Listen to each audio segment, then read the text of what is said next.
Welcome, this is Jim, host of the Faith Influencer podcast, where we're going to dive into discussions on faith's role in everyday life, from navigating blended families to overcoming challenges. I'm a husband, a father, a Bible teacher, an advocate for applying faith to everyday life. So tune in as I share personal stories, valuable insights, and practical wisdom. Welcome back to Faith Influencer. This is Jim Cunningham. Why are we so relentless about helping the family, about especially blended families? And it's because the family, in my opinion, in my understanding of the Bible, is God's avenue through which faith is passed down from generation to generation. So think about this. If the family is God's avenue through which faith is passed down, then don't you think that the enemy is going to attack the family first and foremost? Absolutely, he is. So the family is and always has been under attack. Started in the garden with Eve, and then we see it continuing from there. The family's under attack. So that's why in our podcast for blended families, families that have already been through the difficulty of divorce and breakup and heartache and resentment and forgiveness and unforgiveness and bitterness and all of that, the families that have already been through that, I am dead set on helping us make our blended families whole like we wanted the first marriage to be. And so that's why we're so relentless. Got that out of the way. All right, we're going to dive into a subject here, and the opinions on this subject are so varied. And I think if you were to take me back in my earlier days, I would probably be more dogmatic about this opinion. I'm still strong in my opinion, but I would be even more dogmatic about it years ago. And by that, I mean that I would struggle if someone who called themselves Christians and conservatives had a different opinion. Now, that's not good that I felt that way, but I did feel that way. I don't so much feel that way now. It's okay that someone has a different opinion.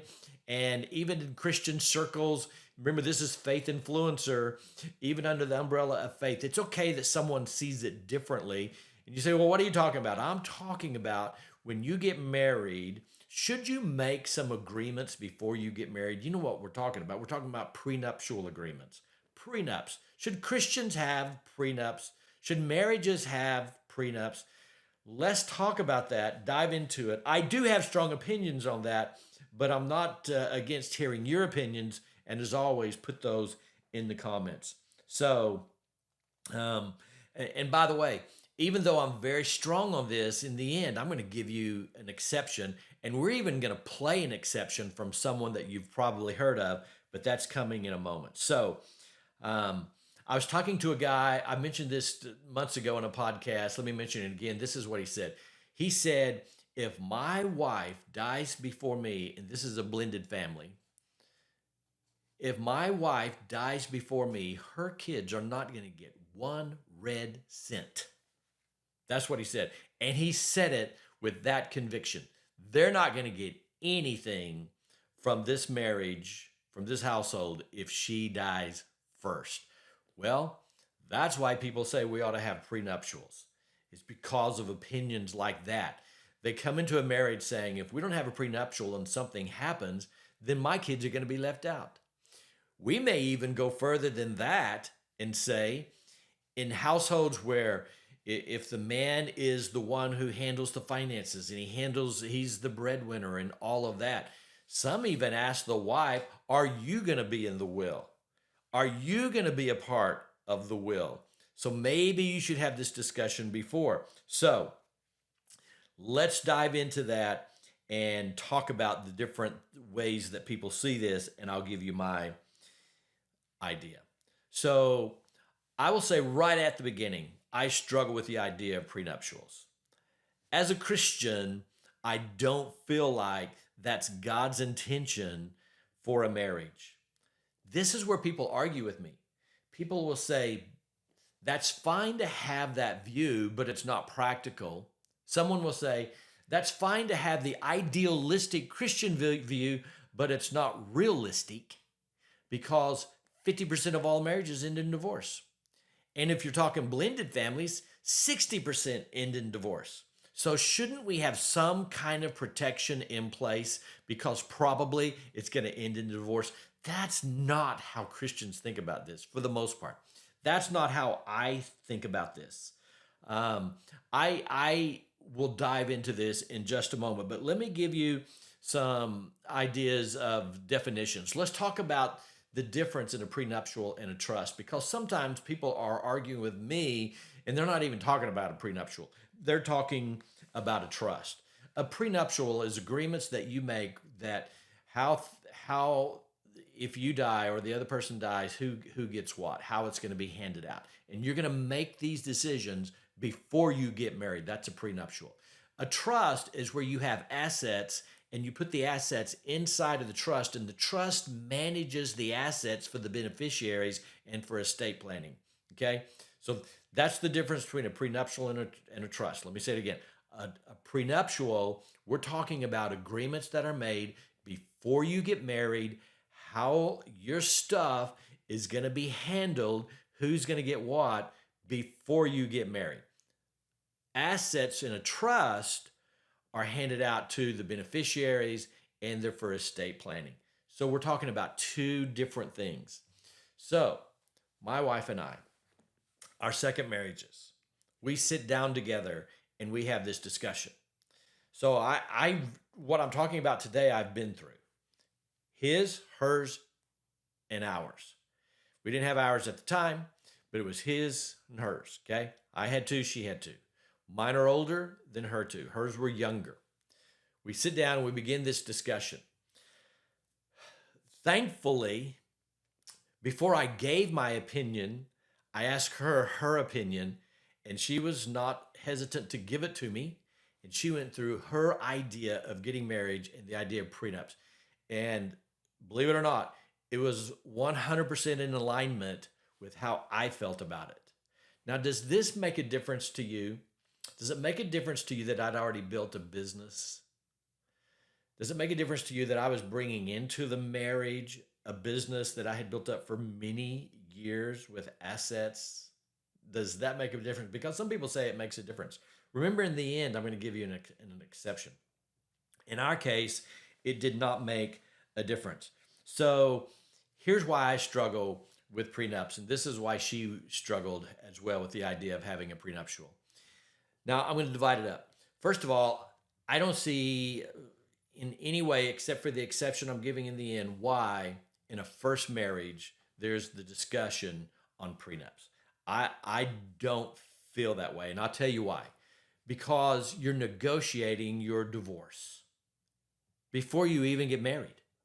You're negotiating, well, what happens if we don't make it? I don't really think that in Christian circles, whether it's practical or not, I don't think in Christian circles we enter a marriage thinking, what happens if we get a divorce? I don't think those are the kind of contracts we're making. Why? Because in Christianity, we don't believe marriage is contractual. In Christianity, we believe that marriage is a covenant.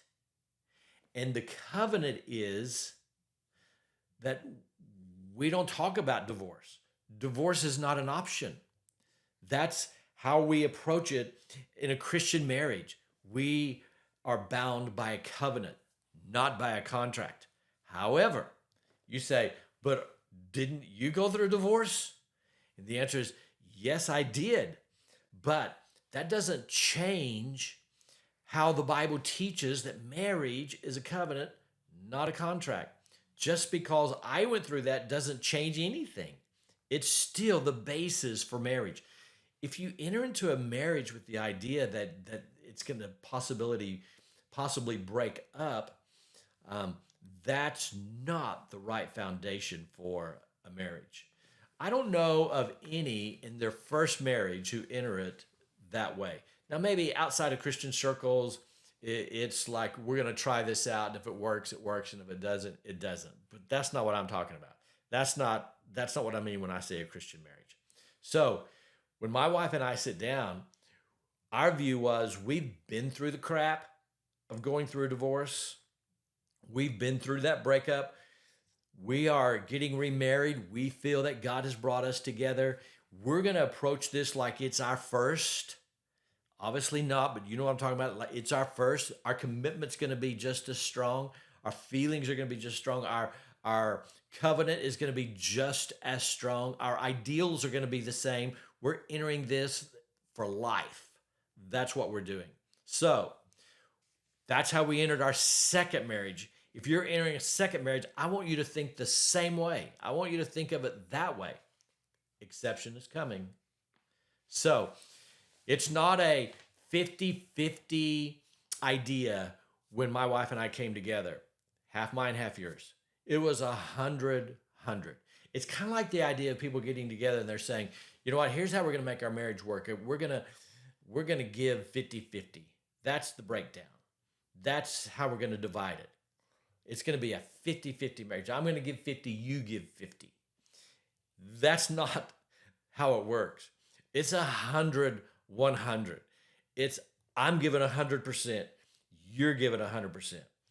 And my 100% is not dependent upon you giving 100%. That's a covenant that I've made with myself in marriage. I'm giving 100%. What if I'm giving 100% and you're giving 75%? Me giving 100% is not dependent upon what you give, and vice versa. That's a Christian marriage. That's our approach to it as believers, people of faith. That's how we look at our marriage. So we're not making plans for divorce. We're not filling out contracts in case we don't make it. We're not dividing everything. This is the prenuptial. We're not dividing everything before we get married in case something happens. We're not. Now, trust, yes, that's totally different. We're going to put our assets in a trust, and that's going to manage it for beneficiaries and for estate planning. But that's not what we're talking about. Don't get confused. So we're not going to decide before we get married how we're going to handle how we're going to hand out stuff. That's not our ideal. So is that the Christian opinion? Yeah, for the most part. That's how Christians enter this covenant. That's how most Christians, as a matter of fact, you can go and look at the material. You can go to YouTube. You can go look at all of that at Should Christians Have Prenups, and you're going to hear the same idea. But now I'm not so stuck as to realize that it's not everybody. As a matter of fact, there's some who aren't coming at it from the Christian point of view. As a matter of fact, I want to play a video for you. Now, this video is from a guy named Mr. Wonderful. You remember Shark Tank? And on Shark Tank, you got the bald guy, Mr. Wonderful. I've learned to really like him because now I've seen him outside of Shark Tank and I've seen him in the political realm and other realms, and I really like him. But just so that you see there's a different view on prenuptials, I want you to hear Mr. Wonderful. So take a listen to this and tell me what you think. Should I get a prenup before I get married? Yes or no? There's only one answer to that question.